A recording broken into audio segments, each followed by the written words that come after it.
I'm here at Academic Hall at the University of Ottawa with Teri Loretto, director of 2 plays at the 2010 Ottawa Fringe Festival. Teri, tell me a little bit about some of the plays that you're directing this year. This year I have 2, as you said. One is called The Rooftop Guy. It's from an Orleans playwright, John Cook, and it's his first professional play debut.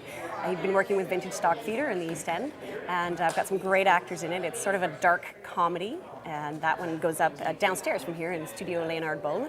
We also have a Bring Your Own venue. We're bringing back The Beer Tent, which was our show from last year with David Whiteley and Kel Parsons, which is an intellectually snobby, sarcastic, and humorous look at the theatre community in Ottawa.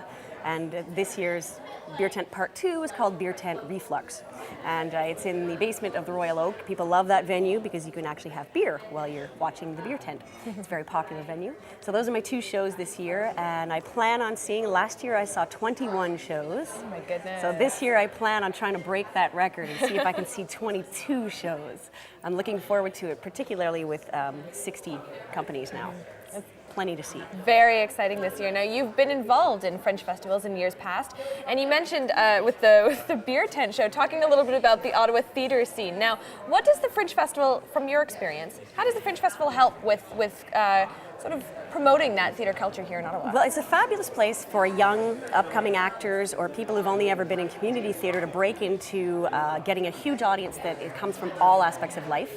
For myself, I think one of my crowning achievements at the Fringe was directing a show called Sorrow 2 years ago, which won Best Dramatic Production at the Fringe, and it was from a brand new playwright again, which is one of my favorite things, with a solo artist, a young actress who just broken into the scene, and they did a fabulous job. For me, it's about the burgeoning artist, the new plays, because there's no way you're going to get something like this on the stage at the NAC without a huge, plethora of production behind you. So this is a venue where new artists, burgeoning writers can get their stuff seen, and if the audience likes it, it can be a real springboard to inspiration for other shows, touring them in Fringes and then into smaller venues, or somebody like Pierre Bro, who hero of the Fringe, who had Blood on the Moon, which became a film and a national best-selling touring show. So I think it's really important that we have a venue for people that wouldn't otherwise get seen or have an opportunity outside of the major theaters in town.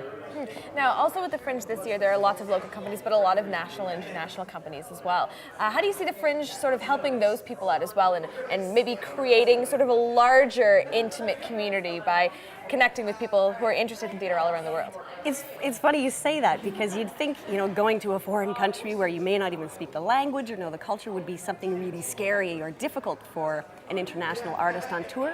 But in reality, the Fringe, because of its the very nature of Fringe, which is an encompassing, warm community, it actually creates an international safety net for artists to come on a reasonable budget, show what they've got to the world at large, or at least parts of Canada and the States or South America, wherever you happen to be. And the Fringe network is so close-knit across the world that if you're a hit in Edmonton, you're going to be a hit in San Antonio, you're going to be a hit in Edinburgh, and we share the information. So in reality, what is really scary, leaving your home, going to another country, becomes safe. It becomes much easier for international artists to be welcomed in a new community. Mm-hmm. And we put them up in our houses, and you make new friends. Natalie Cannell, who I believe you had spoken to, met her husband. Stu Matthews came from England to do the Ottawa Fringe. Incredible, man. Yeah, we should have a website. All the of the Fringe connections. element. Meet your loved one here. Yeah. Now, the Fringe is only coming up in a couple weeks, so what are you looking forward to most, whether it's a show or a new event or something this year? Wow, I've been really inspired by the initial the dance companies coming this year. There seems to be some very strong contemporary dance companies coming that I'd love to see. Myself, I'm just finishing up a master's in dramaturgy, so I'm so looking forward to seeing The Rooftop Guy. No, I'm so looking forward to seeing new plays. That's my love and my inspiration. Canada as a theatrical culture, and Ottawa in particular, has grown at a wonderfully alarming rate in the last 10 years. So I look forward to seeing the new plays. That's excellent. Well, I'm sure we'll be seeing you at the Fringe Festival. Excellent. Get your button. See 22 shows this year. Can't wait. We'll see you then.